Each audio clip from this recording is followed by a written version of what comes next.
Hi කොහොමද ඉතින් ඔයාලට? ඔයාලා ඔක්කොම මගේ YouTube channel එකට ආදරයෙන් පිළිගන්නවා.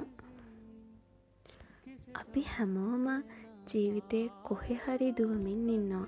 වැඩ, ඉගෙනීම්, වගකීම් එක්ක දවසින් දවස ගෙවෙනකොට සමහර වෙලාවට අපිට අපිව අමතක වෙනවා. හිමින් නැවතිලා මේ පුංචි දේවල් විඳිනකොට අපිට තේරෙනවා අපි කොච්චර හැල්මේ මේ ජීවිතේ දුවනවද කියලා. මට නම් හිතෙන්නේ ස්ලෝ ලිවින් කියලා ඇත්තටම කියන්නේ හැම වැඩක්ම නවත්වලා නිකන් ඉන්න එක නෙමෙයි. අපි කරන දේවල් ටිකක් හෙමින් කරලා ඒ මොහොත ඇත්තටම ජීවිතේ විඳින එක. ඒ නිසා අද දවසත් මම ලොකු ප්ලෑන්ස් නැතුව සරලව ගත කරන්න හිතුවා. උදේම වටපිටාව දිහා බලලා පුංචි දේවල් වල ලස්සන විඳමින් දවස පටන් ගත්තේ මෙන්න මේ විදිහට තමයි. උණු තේ කෝප්පයක්, නිස්කලංක උදෑසනක්, වටේ තියෙන ස්වභාවික සුන්දරත්වය, මේ වගේ පුංචි දේවල් තමයි සමහර දවස්වලට හිතට ලොකු සැනසීමක් දෙන්නේ. कैसे तेरे खुद गर्जी ना धूप सुने ना छाओ कैसे तेरे खुद गर्जी किसे ठोर टिके ना पाओ बंदियां अपना पैगम.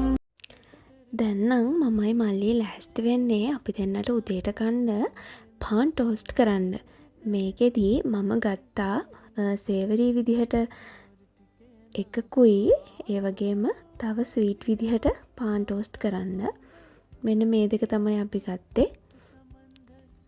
ඇත්තටම හරිම රසට තිබුණා. මේක මං හැදුවේ මගේ මල්ලිත් එක්ක. ඒ හින්දා ගොඩක්ම රසට තිබුණා. අපි දෙන්න රණ්ඩු වෙවි මේක හදලා උදේ කෑම එකත් අරගෙන අපි දෙන්න පොඩි ගමනක් යන්න ලෑස්ති වුණා.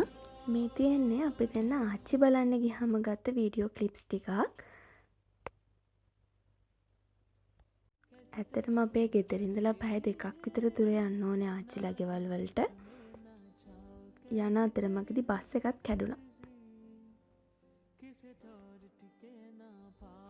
මම හිතන්නේ පවුලේ වැඩිහිටියන් එක්ක ගත කරන කාලය අපි හිතනවට වඩා වටිනවා.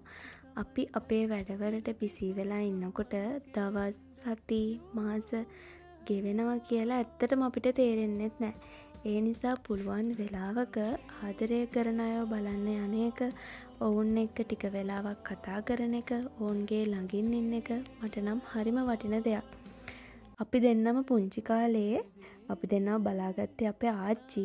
ඒ හින්දා පුළුවන් වුණු හැම අවස්ථාවකම අපි දෙන්න යව බලන්න යනවා කොහොම හරි. ආච්චිව බලන්න යන ගමනේදීත් මට හිතුනේ ජීවිතේ කොච්චර සරල දේවල් වලින් මෙච්චර ලස්සන වටිනාකමක් දෙන්න පුළුවන්ද කියලා. මල්ලිත් එක්ක කතා කර කර අපි ආච්චිලා ගෙදර ගිහිල්ලා ආච්චිව බැහැ දැකලා මේ තියෙන අපි දෙන්න ආයෙත් ගෙදර යන ගමන්.